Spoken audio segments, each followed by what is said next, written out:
It's your boy, Coach Defense here. Thanking you for supporting the channel. Become a lockdown defender by hitting that subscribe button if you haven't done so already. And if you're enjoying your time, hit that like button. Help us grow in the community. Now check out our latest video. Leave a comment. And as always, you got to step up to lock it down. The Indianapolis Colts. So, Indianapolis Colts is again another 9-8 team.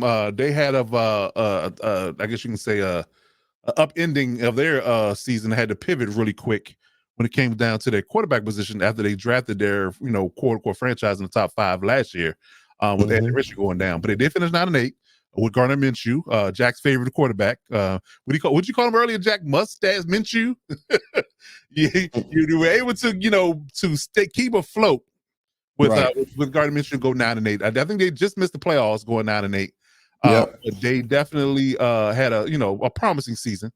They went out in the free agency and acquired Joe Flacco, of all people. The curse of Joe Flacco. Is it a curse? I mean, he did well for themselves in Cleveland last year. We don't forget. No, it's not a curse for him. He has a Ryan Fitzpatrick curse. Whenever Joe Flacco shows up on your team, you got to be careful. Yeah. You got to be careful. That's all I'm gonna say. Yeah. That's a good point. That's a good point. So yeah, I going out and getting Joe Flacco. They went out and got Raekwon Davis to help out their interior D line, as well as Taven Bryan, who was a holdover from Jacksonville. He was a first round pick from Jacksonville, I think, a few years ago. So he's still holding that around in the league. And first round draft pick, they got our guy who we both love in the draft, Laiatu from UCLA, versatile edge rusher. They did lose Gardner Minshew to the Raiders, to Jack's Raiders. They did lose Zach Moss. I forget what Zach Moss went. I can't remember what running back where he went, but they did lose him in free agency. But again, they got Jonathan Taylor. They paid him, so they're definitely solidified there when it comes down to the running back position. So they're doing pretty well for themselves roster wise. I think what they did in kind of taking a page out of the Texans book, they kind of reined in everybody and signed their guys who they really want to keep. They re-signed Michael Pittman and a few other guys, Kenny Moore, a few other guys they brought back in free agency that were up for contracts. So they just basically paid their guys to keep them home, and that was pretty much their, I guess you can say, their focus, their goal when they went going into free agency. So from your perspective, I guess give me your synopsis of what you think the Colts look like in offseason, from the draft perspective and the trades, free agency, the whole gamut. Give me your overview of what you feel like the Colts look like from last year to this year. Well, I think with the return of AR, they're going to look much better. I think they were impacted because they had poured into and planned around Anthony Richardson being there. And so when he he got injured and had to leave, that was quite a blow. And we saw it accordingly, right? Because Gardner Minshew, as good as he is, he's really a stopgap quarterback. I almost want to say he can give you 2 hours. Okay. Right. But Rich, I swear. But but overall, with all things considered, this is quite the opposite from what I said. They could run back 9-8 and it'll be a win for them. Okay. Everybody can't win in the division. It's just not right. The math ain't mathing in that regard. Right. But I think 9-8 is very good for them because they're running back Anthony Richardson after, I think he played 3 games and he was out. It was some early, but we really haven't. He went out a couple of times, but he went out for the season, I think around week 5, week 6. Yeah. So seeing him come back, we all know that the talent as a quarterback that he was coming out of Florida. So we'll see the situation. But yeah, when I look at it, I still think they upgraded and improved comparatively. Okay. Yeah, that's fair. It's fair.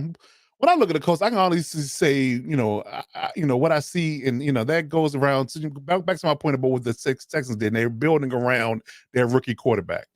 They paid Jonathan Taylor. They picked up some weapons in the draft last 2 seasons. They also re-signed their guys who they valued. Yep. Kudos to them.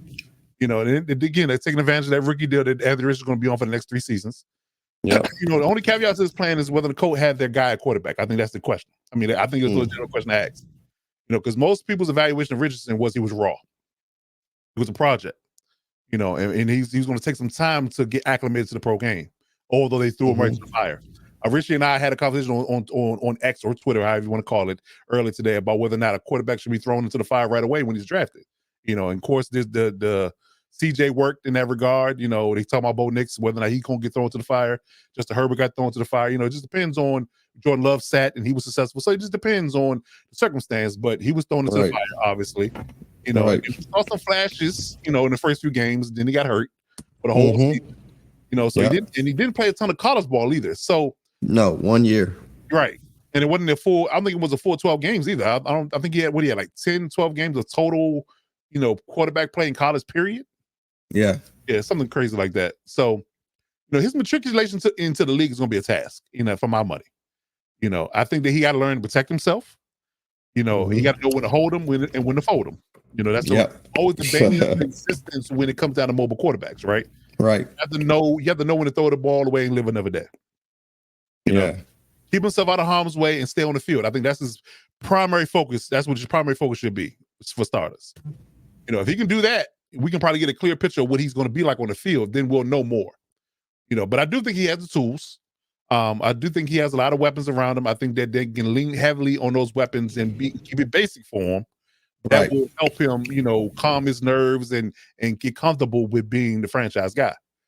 So, but again, will all that, be enough? Again, that's the biggest question in year 2. When I don't got my guy Adonai Mitchell from Texas, we both were high on him out of the draft, along with Michael Pittman, and they had Josh Downs a holdover from last year. So they got weapons. Yeah, they got weapons. That's not the question. So it's just really whether or not Richardson can take the leap and lead the pack. I think that he got a great play caller. I think his O-line is much improved. So it's just a wait and see game for me. In regards to what he's going to do and what he's going to be. And I think that's the biggest question about what is Anthony Richardson going to be like in 2024? That is the question. True. Yeah. So, getting down to talking about what they have on paper, like I said, Joe Flacco's the backup. Anthony Richardson clearly the starter. These running backs, I'm a little bit, kind of scratching my head at outside of Trey Sherman and Jonathan Taylor. But, I definitely believe that Jonathan Taylor will carry most of the workload from running the football, and without a doubt, he's built for it. Yeah. Michael Pittman is in number 1. Alec Pierce, who I like, who he drafted 2 years ago, I like him.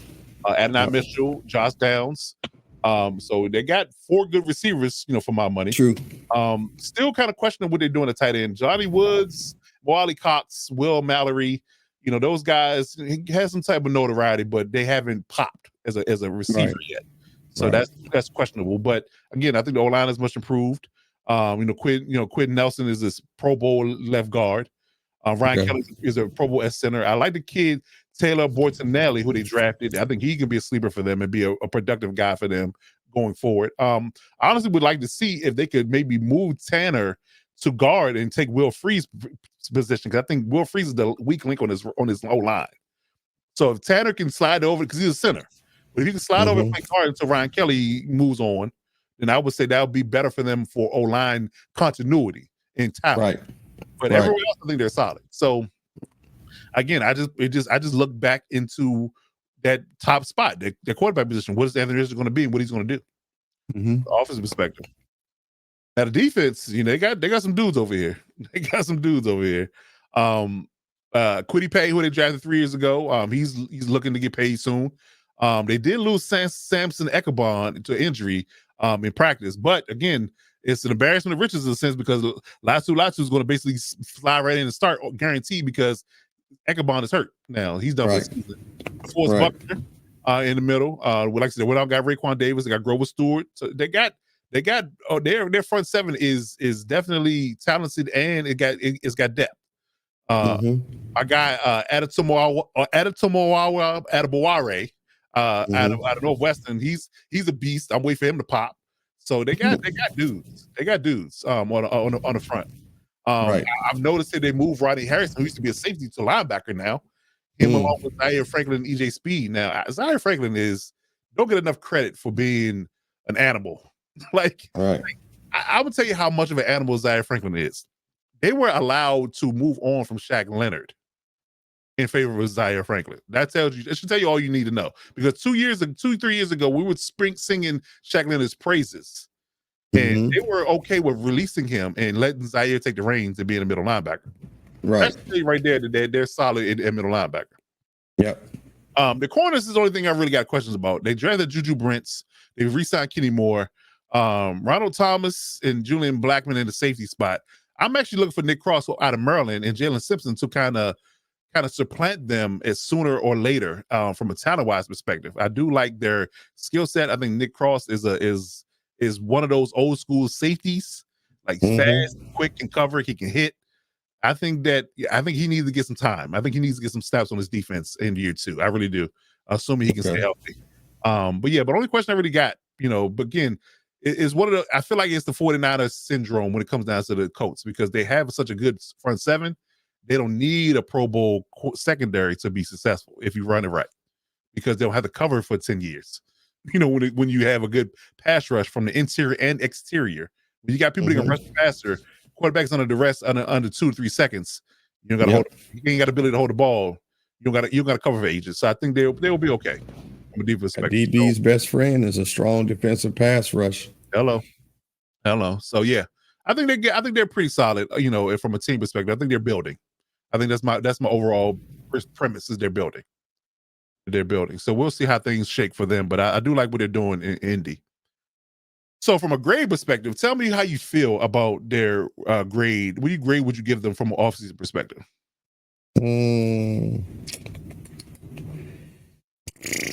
A B. I give them a B. Okay. I'm at a B minus. I still think they're building. Like I said, I highlight the fact that the secondary is still in flux. I still think they need a couple of guys there. And if those particular guys they drafted can develop and hit, they'll be fine. Yep. But that's still a question mark. So I couldn't go with a full solid B. I give them a B minus. B minus. So the overall question here for the I guess you can say the team and its entirety, kind of what we alluded to. Can Anthony Richardson lead his team from your perspective?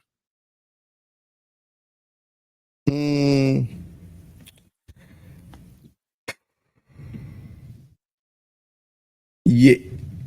Yes. Okay. Yes. I can keep it short and sweet. Yes. I think he has the qualities, even with a year, people was holding that against him. But I think he's tenacious enough to do what needs to be done. He just has to remember everybody's running fast. It's not just him. Okay. I'm a little bit hesitant to say right now he will lead the team. I think he can. Okay. I have questions. Being able to lead but not because he can't. I'm gonna say that I don't know the man's character. My issue is he must focus on learning to be an NFL quarterback. He got to get into he didn't get a full season last year. So to me, for real, it's really just this is still year 1 for him. Yep. So staying focused on being on the field, like I alluded to earlier, is probably should be his primary focus. Those tasks and learning how to be a franchise quarterback is enough pressure within itself. So the idea of him not only taking on that burden, but also trying to lead this team, I'm not sure he's there yet. I think he has the abilities. And I think he's extremely competitive, but I think that he's might be a year away from, being comfortable enough to be like, I'm going to lead us out the tunnel and we're going to go to war. I'm not there with him yet. I'm not there with him. Okay. I think that's the only thing that's going to really hold this team back this year is that particular aspect of it. Okay. Yeah. Yep. All right. To tell you that I believe the Colts could have kept Andre Luck or Andrew Luck. Yeah, I'm gonna say Andrew Luck. Yeah. That's you've been searching since Andrew Luck left. Unsuspectedly. Definitely been searching since he left. So hopefully Anthony is the guy. I think that is the biggest question. If he can pop, then Colts are off and running. True. And I think they will definitely make some noise and be competitive in the division if they can do that. Mm-hmm.